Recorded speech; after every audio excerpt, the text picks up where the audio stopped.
Bom dia, boa tarde, boa noite para você que está aí acompanhando a programação do canal Viver Brasil. Mais uma vez, é uma alegria estar iniciando esse conteúdo com o objetivo de levar informação de qualidade, assuntos e temas que possam fazer você refletir. O canal Viver Brasil começou em janeiro de 2022 e desde então está sendo distribuído pelos canais 9 e 527 HD da Claro Net, aqui em Belo Horizonte, mas também em Betim, em Contagem, em Nova Lima, em Sabará, em Juiz de Fora, em Governador Valadares, em Ipatinga, Uberaba, Uberlândia. A cada uma dessas cidades o nosso compromisso de estar sempre levando conteúdos da melhor qualidade. E nesse momento a gente está tendo a oportunidade de começar um novo programa, um novo conteúdo para falar com um dos vereadores que foram eleitos em 2024 e assumiu o mandato, na verdade ele assumiu um mandato numa reeleição no dia 1º de janeiro de 2025. Eu estou falando do Irlan Chaves de Oliveira Melo, o Irlan Melo, ele é do Partido Republicanos, teve 11.660 votos, é advogado, professor de Direito, pai de 4 filhos, tem a sua atuação aí muito vinculada à mobilidade, à saúde e à educação. Teve uma série de conquistas ao longo desses últimos 2 mandatos, esse que ele está entrando é o 3º, e ele é o líder de bancada também na Câmara Municipal. Alegria estar te recebendo aqui, meu caro Irlan. Eu já tive a alegria de conhecer o Irlan há alguns anos atrás e a partir daí vem acompanhando a movimentação dele como representante da população em Belo Horizonte. Seja muito bem-vindo. Obrigado, Gustavo. Obrigado aí, pessoal do canal Viver Brasil. Para mim é uma honra, uma alegria muito grande estar aqui, a gente bater papo sobre o que eu vivo todo dia, né? Que é política e servir as pessoas. Irlan, a ideia desse programa que a gente está fazendo nesse momento chama Especial CVB Vereadores 2025. Certo. Ele tem um objetivo muito tranquilo e muito claro de conhecer cada um desses vereadores, desses representantes da população de Belo Horizonte, para que as pessoas tenham a oportunidade de entender um pouquinho o que aquele representante quer, como é que ele está atuando e por aí vai. Eu queria que você começasse a falar sobre a sua origem, sobre a sua infância. Como é que você conheceu Belo Horizonte? Bom, a primeira lembrança que eu tenho na minha vida, eu estou com as mãos assim na cabeça, olhando para cima. Eu tenho 5 anos de idade, está tendo meu aniversário de 5 anos, com muita pipoca, refrigerante, bolo, ali no bairro Novo das Indústrias, que é o último bairro do Barreiro, chegando ali na Via do Minério, aquela ponte sobre o anel rodoviário. Um bairro onde assim, eu fui muito feliz e jogava bola na rua, brincava de rouba-bandeira, participava ali. Meu pai veio do interior da cidade de Monte Carmelo, que é o Alto Paranaíba. Minha mãe veio de Almenara, no norte de Minas. E se conheceram em Belo Horizonte? Graças a Deus se conheceram em Belo Horizonte, por isso que eu estou aqui, né? Meu pai muito esforçado, ele estudava nos finais de semana em Divinópolis para fazer Direito. E minha mãe, dona de casa, e ali a gente estudei em escola pública a maior parte da minha vida, estudava, caminhava até a escola estadual Maria Belmira Trindade, que é no bairro Bom Sucesso. A gente andava cerca de 30, 40 minutos todo dia para ir, depois para voltar, porque no bairro mesmo não tinha ainda uma escola. E ali depois eu fui para o Ordem e Progresso, porque meu pai também era policial civil, né? Aí tinha o Colégio Ordem e Progresso, que hoje é na Gameleira, mas na minha época é ali onde é hoje o Jari, na Praça da Liberdade, de frente ao BDMG. Então você imagina, eu fazia educação física na Praça da Liberdade, colocava as bolas ali, brincava, quer dizer, assim, foi muito, muito interessante. E para o final dessa fase, aí eu fui para o Colégio Salesiano, meu pai conseguiu para mim lá, e ali eu formei. O Salesiano, você está aí com qual idade? Para o Salesiano eu já fui para os 13, 14 anos, né? Porque quando fiz 17, quando eu me formei... E sempre morando no Barreiro? Naquela região ali. Bairro Novo das Indústrias. Teve uma época que meu pai, a gente chegou a morar no Henricão, que é ali na Gameleira, que eram prédios onde tinham apartamentos de policiais civis e tal. Mas meu pai depois acabou retornando para nossa casa lá.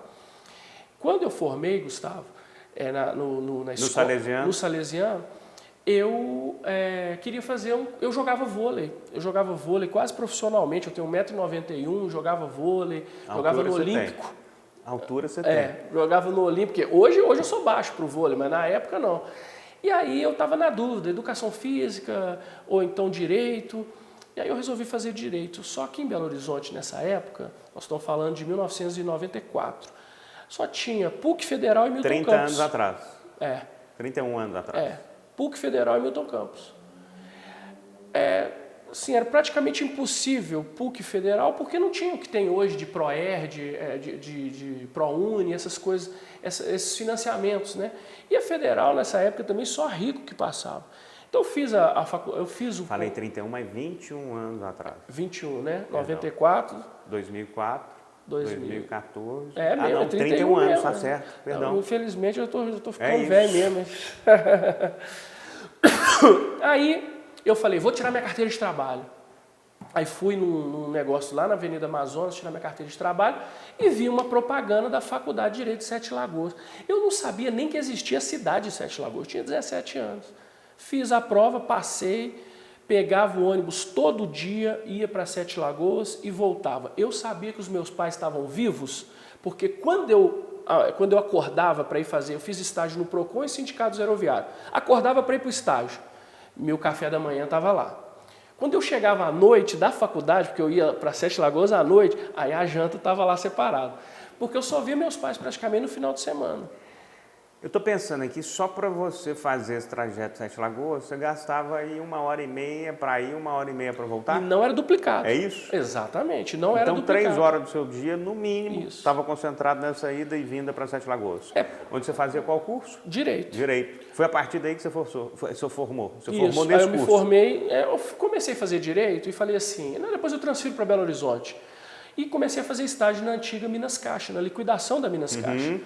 E eu comecei a ver que lá na Minas Caixa eu tinha gente da PUC, da Federal, da Milton Campos, e eu lá no meio e me relacionava bem e conseguia fazer tudo bem. Eu falei, gente, é bobeira isso, eu vou continuar lá. E você vai fazendo amizade, né? Ainda tinha uma vantagem, porque o curso nessa época em Sete Lagoas eram 4 anos e aqui eram 5 anos.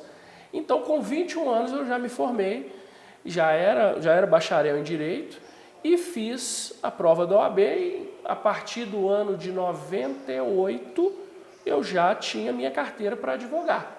E comecei a minha vida aí na advocacia, trabalhando como advogado. Que espetáculo, bacana. E aí então, você se forma aos 21 anos, o que acontece na sua atividade profissional no que diz respeito a direito nesse momento? Bom, eu, a princípio, comecei a trabalhar com meu pai e meu tio no escritório, que eles tinham na rua Curitiba 862, de frente à antiga Justiça do Trabalho. Meu pai advogava muito na área do trabalho e meu tio na área criminal. Mas, de repente, eu abri uma oportunidade de eu entrar num escritório que trabalhava na área imobiliária, de financiamento imobiliário. Comecei a ficar um tempo lá, depois eu falei, sabe o que mais? Eu vou abri o meu próprio escritório. E aí abri um escritório ali na Rua Juiz de Fora 273, na região do Barro Preto ali, e comecei a advogar naquele tempo. Passou 10 anos, eu falei, eu quero fazer outro curso. Eu me especializei, fiz especialização em processo civil e direito civil, eu falei, quero fazer outro curso. E aí eu me matriculei, fui fazer teologia. E aí me formei na Faculdade Isabela Hendricks em 2008. Em 2008, 10 anos depois, me formei em teologia. E no ano de 2009 eu fui consagrado ao Ministério Pastoral e estava naquela dúvida. O que eu vou fazer? Eu vou continuar advogando? Entre o direito e a teologia? Será que eu vou advogar? Será que eu vou ficar numa igreja? Volta aqui. Volta aqui. O que te fez fazer esse curso de teologia? Bom, eu nasci num lar evangélico. E eu sempre, minha vida toda foi dentro da igreja. E eu sentia que tinha esse chamado ministerial, sabe? Esse chamado pastoral. Mas eu não queria ser simplesmente um pastor sem instrução.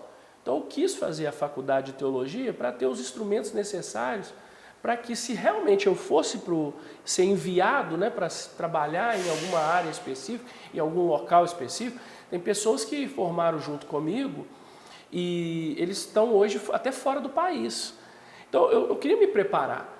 Então eu formei em 98, em 2008, em 2009 eu fui consagrado. E aí eu estava nessa situação, aí veio a política na minha vida. Por quê? Porque em 2011 eu recebi um telefonema de uma pessoa me convidando para ser candidato. E eu disse assim para ele: é pegadinha? É brincadeira? Porque político para mim, Gustavo, era tudo leproso, eu queria distância deles. Por causa dos péssimos exemplos que a gente sempre viu. E a pessoa falou: não, você tem uma possibilidade de entrar na política. Eu falei para ele assim: ó, São, não vou te dizer não imediatamente, porque eu não costumo tomar decisões sem orar, mas não é da minha vontade. Isso foi em 2011. E aí as coisas aconteceram e realmente eu fui candidato em 2012, porque você precisava antes ter 1 ano de filiação para ser candidato. Então eu tinha que estar filiado em outubro de 2011 para concorrer em outubro de 2012. Fui candidato, tive 2.507 votos, mas não fui eleito. E aí ainda continuei com aquela vontade, e aí em 2016 fui eleito pela primeira vez com 4.047 votos. Na primeira foi pelo PSL, na eleição foi pelo PR, que hoje é o PL, e comecei minha trajetória na política em 2017. Irlan, na hora que você já dá esses primeiros passos na política, sabendo dessa realidade que você já tinha, e certamente foi possivelmente um motivador para poder tentar fazer algo. Como é que são esses primeiros passos como vereador? Você tem mais motivação? Você fica impressionado como funciona o processo? O que acontece nesses primeiros capítulos antes da gente entrar no momento atual? Bom, logo que eu entrei, foi a época que o Calil também foi eleito e imediatamente eu me identifiquei com 2 pessoas lá na Câmara, que foi o hoje vice-governador Matheus Simões e o Gabriel Azevedo, porque nós dois éramos da área do direito, então a gente rapidamente se uniu no sentido de tentar fazer alguma coisa diferente, fizemos um manifesto, criamos uma frente de ideias para tentar fazer alguma coisa diferente ali. Era novidade para todo mundo, inclusive para o prefeito, porque Sim. Era tudo diferente, né? Assim, então, foi um aprendizado no dia a dia. Eu nunca tive experiência nessa área. Graças a Deus eu tive um chefe de gabinete que está comigo até hoje, que já tinha uma experiência, que me ajudou bastante. E ali eu comecei a trabalhar muito nessa questão, por exemplo, da legislação em si. Só que um ponto específico, Gustavo, acho que eu queria destacar. Eu te disse que eu sou do Novo das Indústrias, que é o último bairro do Barreiro, e depois começa o primeiro bairro da Regional Oeste, que é Betânia. Eu me lembro com 6 anos de idade de ir no anel rodoviário e ver os pedaços de corpo dos acidentes que aconteciam ali. Sim. Isso foi uma coisa que assim, me marcou, né, na minha vida. Né? Ali sempre foi muito, né? Sempre, sempre. E ali, logo no início já tinha acontecido um acidente, então eu criei um grupo de estudo para pensar o que fazia ali no anel rodoviário. E aí veio a ideia da área de escape. A área de escape é aquela caixa de brita, o caminhão vem, ao invés de matar todo mundo ali embaixo, salva a vida, salva o patrimônio de todo mundo. Peguei essa ideia e levei para o prefeito. Ele riu na minha cara. Ele falou: Irlan, isso não é coisa de vereador, essa rodovia federal está concedida para iniciativa privada. Mas na Bíblia tem um versículo que diz assim: pedi e dar-se-vos-á, buscai e acharei, batei e abrir-se-vos-á. Ou seja, você precisa insistir nas coisas. E eu continuei insistindo. De repente o Calil resolveu entrar na justiça para municipalizar o anel. E aí ele me liga e fala: o que você tem sobre o anel rodoviário? Eu falei: eu tenho isso aqui de documento. Porque eu tinha feito audiência pública, eu tinha feito visita, fornecido várias coisas. E aí ele dá uma entrevista. Está ele de um lado, eu do outro e o procurador-geral do município, que ele ia municipalizar o anel, entrar na justiça. Nesse interim, eu consegui que ele pagasse o projeto da área de escape. E ele pagou o projeto e o projeto ficou pronto. Só que é uma rodovia federal. E aí eu comecei a bater na porta de vários políticos, até que um dia o atual secretário de governo, Marcelo Aro, me levou até o Tarcísio. E eu com o projeto na mão, mostrei para ele. Ele olhou para mim, estava no meio da pandemia, que hoje é o governador de São Paulo. E ele estava em plena pandemia, a gente está com máscara e tudo, e ele olha para mim e fala assim, vou fazer. Pensa na hora, eu ter vontade até de chorar na hora que ele falou isso. E aí ele falando e tal, passou um pouco, o presidente da BH Trans me liga e diz assim, Irlan, o Calil acabou de ligar para o Tarcísio, quem vai fazer somos nós. Para mim, pouco importa, eu queria que fizesse. Tem quase 3 anos, Gustavo, que essa área de escape está instalada lá na descida do anel rodoviário. Ainda passei muita raiva que a maioria das pessoas falava que era no lugar errado. Só que eu não sou engenheiro. Se o engenheiro falou que ali era o lugar mais fácil... Você vai confiar. É claro que eu quero uma outra mais lá embaixo, mas ali é mais fácil, vamos fazer? Vão. Nunca mais, Gustavo, teve uma morte no anel rodoviário. Nunca mais. Já teve uns 2 ou 3 acidentes. Por conta dessa ação? Por conta da área de escape. E já foram mais de 20 utilizações. E assim, hoje em dia, quando acontece, as pessoas na hora me mandam mensagem, porque sabe que eu que fui atrás, que busquei e tal. Então assim, já teve caso de eu ir lá, na hora assim, eu fiquei sabendo, fui lá, de falar com a pessoa, e a pessoa falar assim, agora era para os meus filhos estar chorando. Eu perdi os freios, eu não sabia que era assim, porque você sabe que, você conhece bem ali, né? É muito íngreme, e não tem tanta informação. E a pessoa vem lá de cima, de Nova Lima, já usando muitos freios. E quando chega ali, o freio já não está funcionando mais. Então, assim, graças a Deus, assim, se tem uma coisa que eu assim, tenho muita alegria, é que a gente conseguiu trazer essa área de escape ali para o anel rodoviário. Irlan, deu para entender um pouco sobre a sua relação inicial com Belo Horizonte, sobre a